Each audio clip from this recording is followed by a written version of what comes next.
Something amazing has just happened. In early October 2014, the number of mobile devices in our hands was equal to the number of people on the planet. Both the official global mobile device counter and the world population counter caught up with each other.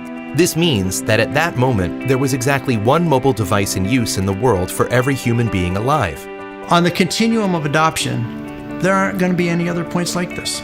There's only one point in time when we're going to have this crossover between the number of mobile devices that are active and the number of human beings. So to me, it's a clarion call. It's a punctuation point. It's a reason just to, I think, celebrate and recognize how far we've come in the last 30 years, and also how far we need to go.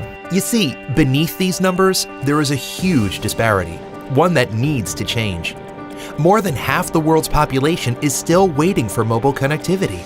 Being connected unlocks powerful resources for life-saving information on health, agriculture, and education. It also means having a voice in the greater global community. It might be easy to overlook, but mobile access has a significant impact on the economy and quality of life. World Bank research says for every 10% increase in internet access, developing nations add nearly 1.4% to their GDP. Deloitte research says digital inclusion will generate $2.2 trillion in additional GDP and more than 140 million new jobs. It will also lift 160 million people out of poverty and reduce child mortality rates by 250,000. We've come a long way in the past 30 years. In the early 80s, when one of the pioneers of mobile networking was just getting started, they approached financial engineer Kevin Kimberlin. Their big problem was it was a small company, nobody had been paid, 5 people, startup, and they had literally ambitions to change the world. Though you might not know the name, you are benefiting from their creation every day. Millicom, up against industry giants AT&T and Motorola, was the only startup to earn an FCC license to prove the viability of cellular.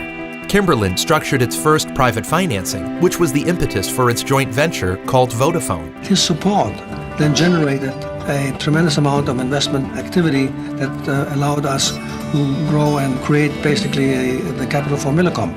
Named after Millicom's efforts to develop the voice and data smartphone, Vodafone grew into the world's largest communications firm. Today, Millicom's joint ventures and cellular operators serve more than 10% of the human race. No one could conceive at that time of the impact of cellular telephony. Only 8% of the people in the world in 1982 had a phone. Any phone. Of course, these were all landline phones. But to me, the cellular telephone was the phone for the rest of the world.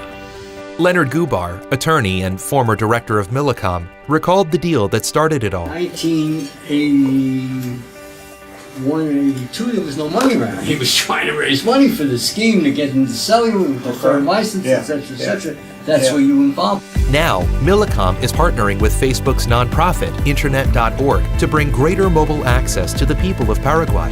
Spencer Trask applauds their efforts to connect the unconnected. This is how you're going to pull people out of poverty.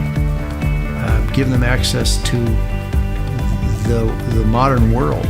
We take it for granted, but if you give a cell phone with mobile access to data to a poor little Indian girl in her village, it's a life-changing event.